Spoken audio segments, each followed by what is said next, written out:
Selamat datang di channel Najibi. Yuk, kita dapatkan hal-hal dan pengetahuan yang baru saat kalian mengunjungi channel ini.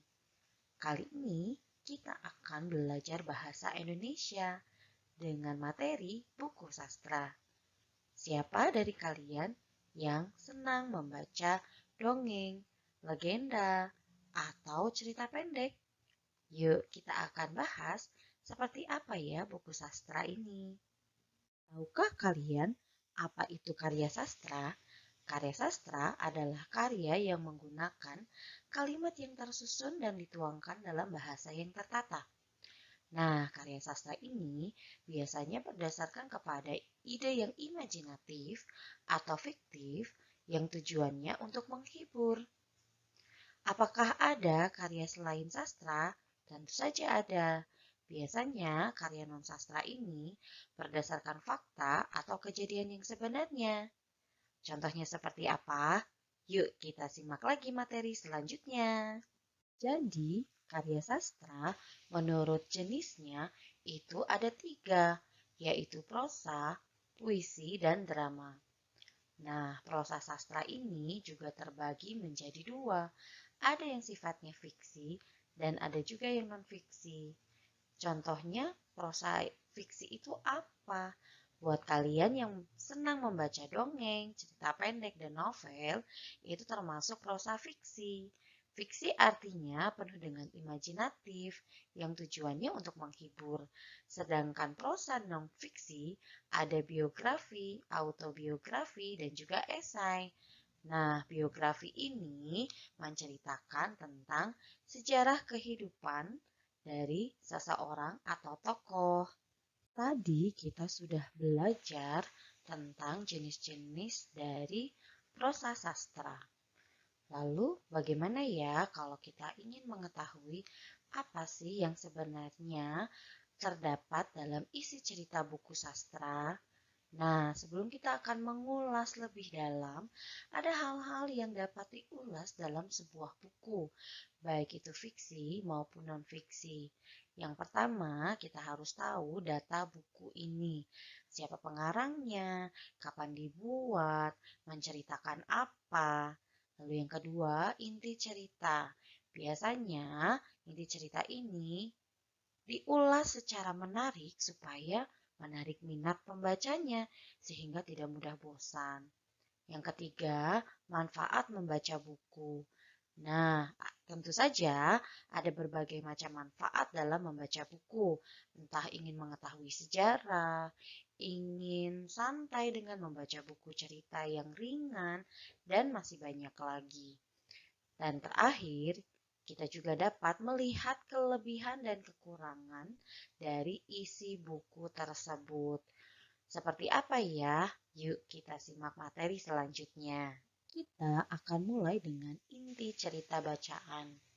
Nah, di dalam suatu cerita, pastinya kita akan mengenal tokoh, apa saja peristiwa yang terjadi, lalu inti ceritanya berupa kesimpulan.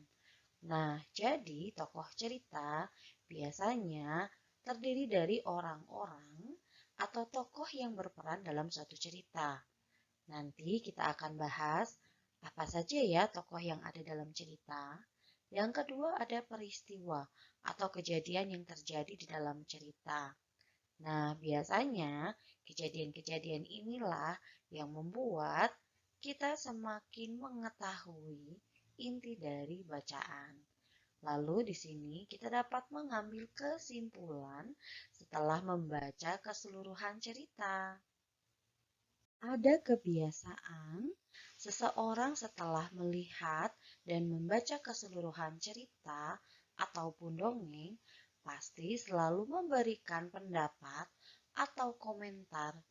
Tetapi ada beberapa hal yang perlu diperhatikan sebelum memberikan pendapat, baik secara lisan maupun tulisan. Seperti apa? Yuk kita simak materinya. Kita akan membahas tentang tokoh. Nah, di dalam suatu cerita, tokoh memiliki peran penting dalam membawa suatu cerita. Nah, berdasarkan sifatnya, tokoh dikategorikan ada 3. Biasanya yang kita kenal itu hanya 2, protagonis dan antagonis. Apa ya? Tokoh protagonis yaitu tokoh yang membawa perwatakan positif atau selalu memperlihatkan sifat-sifat yang baik ataupun memberikan kesan yang baik. Sedangkan tokoh antagonis adalah tokoh yang bertentangan dengan protagonis, selalu memberikan nilai-nilai yang negatif atau memperlihatkan sifat yang jahat atau tidak selalu setuju sependapat dengan tokoh protagonis. Lalu yang ketiga sebenarnya ada tokoh tritagonis. Nah, biasanya tokoh ini menjadi penengah antara tokoh protagonis dan juga antagonis. Tapi memang tidak semua cerita memperlihatkan tokoh tritagonis. Karena selain tokoh protagonis dan juga antagonis, biasanya tokoh-tokoh yang lain sebagai pelengkap itu tidak terlalu memperlihatkan apakah tokoh ini penengah atau bukan, tetapi lebih kepada temannya tokoh protagonis atau temannya tokoh antagonis. Lalu yang kedua yang harus kita perhatikan adalah sudut pandang.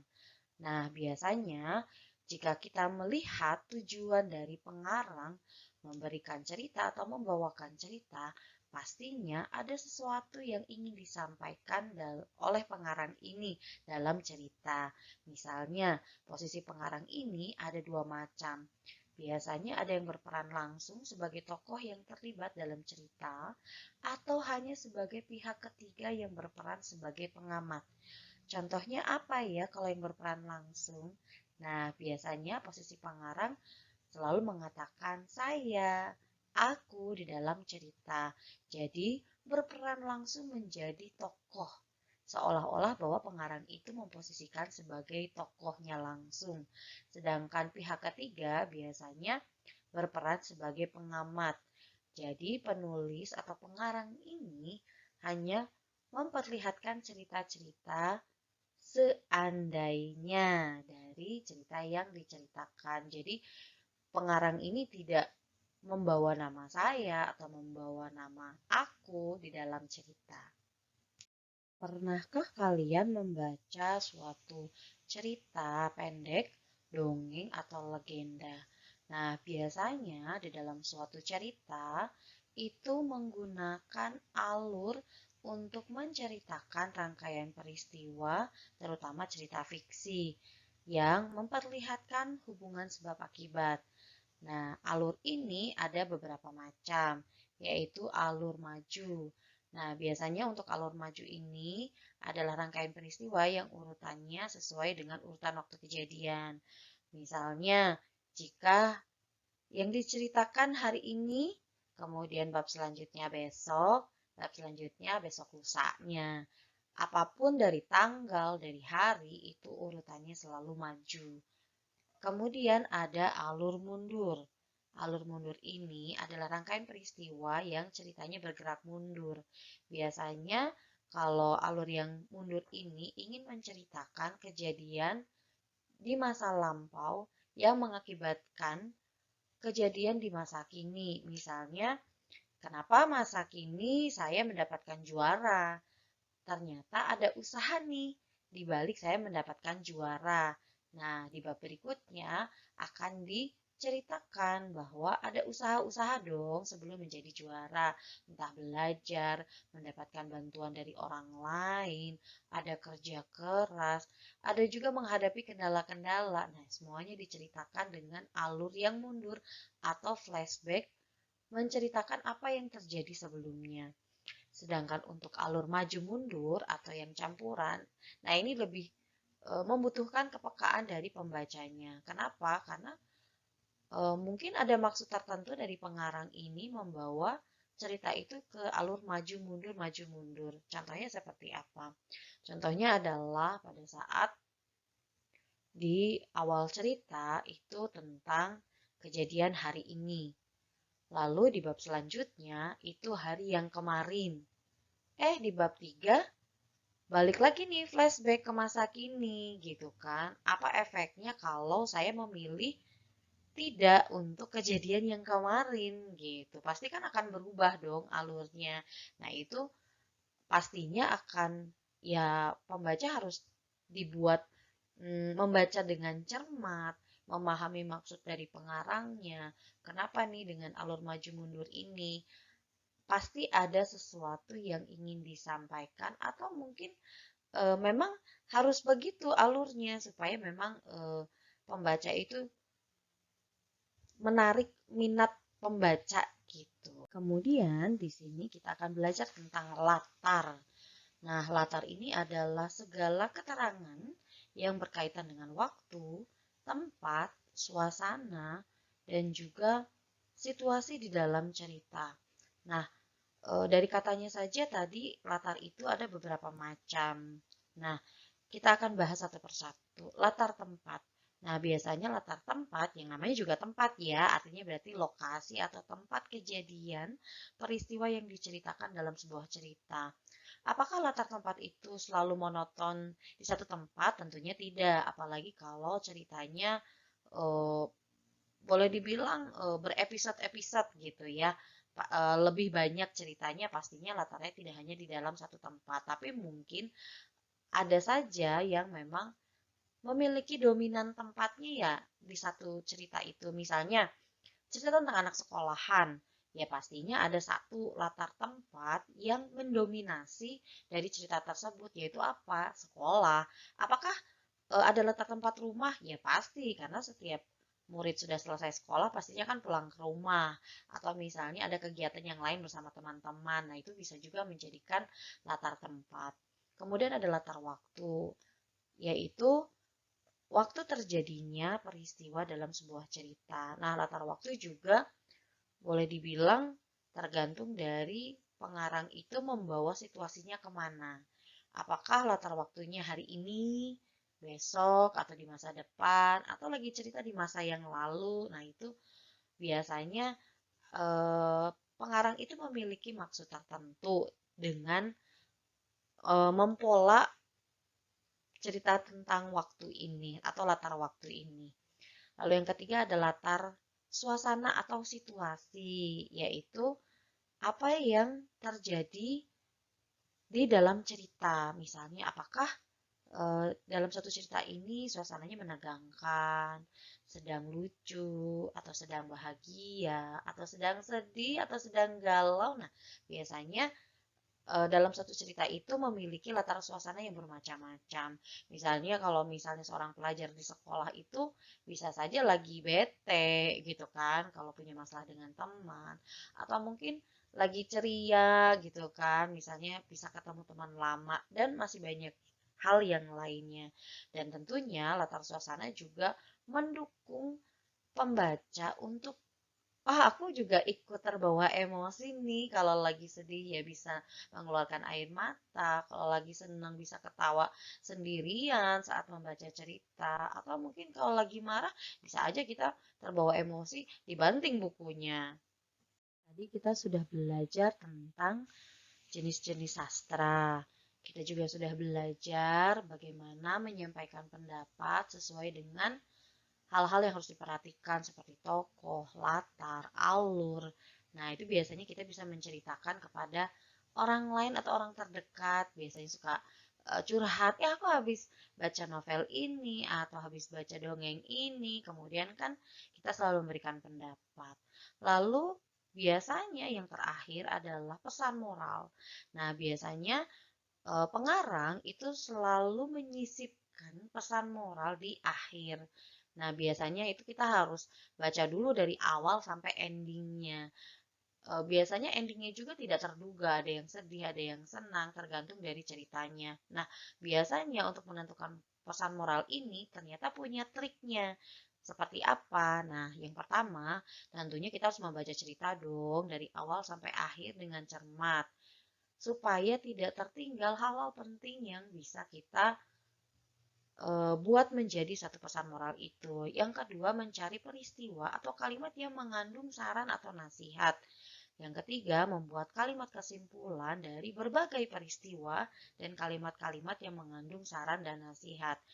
Seperti apa? Contohnya, Kancil sombong kepada keong karena bisa berlari dengan cepat. Akhirnya kancil pun tersandung batu. Nah, dari kalimat itu tuh apa yang bisa kita perhatikan? Bahwa yang pertama, kancil sudah sombong, bahwa dia memiliki kecepatan yang lebih cepat dari keong, misalnya gitu. Lalu kalau keong lambat ini pesan moralnya apa? Nggak apa-apa, keong ini lambat. Yang penting dia tetap bisa berhati-hati di dalam perjalanannya. Meskipun lambat, yang penting selamat daripada cepat-cepat terus jatuh. Nah, seperti itu kira-kira ya pesan moralnya. Maka buat teman-teman yang memang lagi hobi membaca cerita, memang selalu ada sisipan dari pengarang ini untuk memberikan pesan moral dalam suatu cerita yang sudah mereka tulis atau mereka kembangkan. Menarik bukan? Yuk mulai sekarang kita rajin membaca buku, baik itu yang sifatnya karya sastra ataupun non-sastra. Ya, ternyata materi kali ini cukup panjang, tapi memang menarik untuk dibahas karena kita belajar tentang sastra bahwa dalam suatu cerita itu memiliki banyak makna dan juga hal-hal yang harus diperhatikan supaya cerita ini dapat kita terima dengan baik. Tentu saja kita dapat merasakan, membayangkan bagaimana kalau kita menjadi tokohnya atau berada di tempat itu. Terus terkadang juga kita bisa terbawa suasana di dalam cerita itu. Memang sangat menarik untuk membaca suatu cerita atau ikut dalam emosi cerita. Nah, mari kita sebagai generasi muda, yuk kita rajin lagi budayakan literasi membaca. Kenapa? Karena memang buku itu kan semboyannya adalah jendela dunia. Meskipun hanya suatu cerita, tetapi juga memiliki pesan-pesan tertentu yang dapat kita simak ataupun mungkin kita dapat terapkan dalam kehidupan sehari-hari. Tentunya pesan atau maknanya yang positif ya. Kalau yang negatif ya pasti kita harus hindari. Oke deh, sampai sini dulu channel Nacibi untuk materi kali ini. Sampai jumpa di materi berikutnya. Bye, thank you semua.